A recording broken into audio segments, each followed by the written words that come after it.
বহুদিন পর একটা ফাউন্টেন পেন পেলাম। এই ফাউন্টেন পেনটা মূলত যেভাবে করে প্যাঁচ খুলে খুলতে হয়, এটা টান দিলে খুলে না। এবং এটা কালি যেহেতু ভরতে হবে, এটা কালি ভরার সিস্টেম হলো এই পিছন দিয়ে এটাকে ঘোরালে এটা খুলে যায়। এই জায়গাটা ইউজ করে কালি ভরতে হয়। এবং তার জন্য একটা কালিও কিনেছি, দুটাই মূলত ডলার কোম্পানিরই। এখানে যদি আমি দেখছি না ডলার নাম লেখা, বাট এটা ডলার কোম্পানিরই।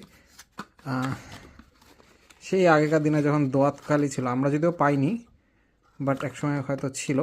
ওই সময়কার একটা ভিনটেজ লুক। তো আমি চেষ্টা করি এটা একটু একটা ভিউ দেওয়ার। তো এখন কালি ভরার জন্য এক হাতে জিনিসটা একটু কঠিন, তো আমি চেষ্টা করছি দেখানোর। এই যে এটা যেন আমি ঘোরাচ্ছি, এটা নিচের দিকে নেমে যাচ্ছে, আপনারা দেখতে পাচ্ছেন। যে আমি পুরা মাথাটা ঢুকাই দিয়ে এবার এটাকে করছি এবং দেখতে পাচ্ছেন উঠছে কালিটা আস্তে আস্তে।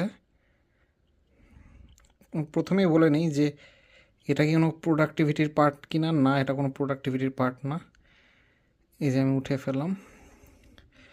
আমার অনেক দিনের কোশ্চেন ছিল যে এরপরে কী হয়, আমি কি এটাকে টিস্যু দিয়ে মুছবো কি না, আমার আইডিয়া নেই এখনও।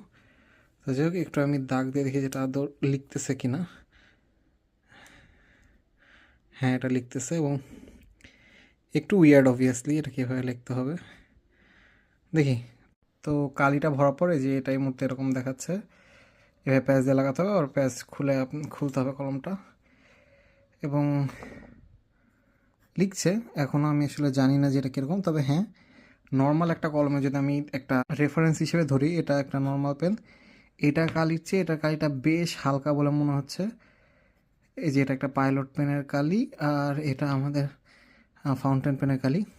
তো একটু হালকা, দেখি এটা আসলে কীরকম যায়।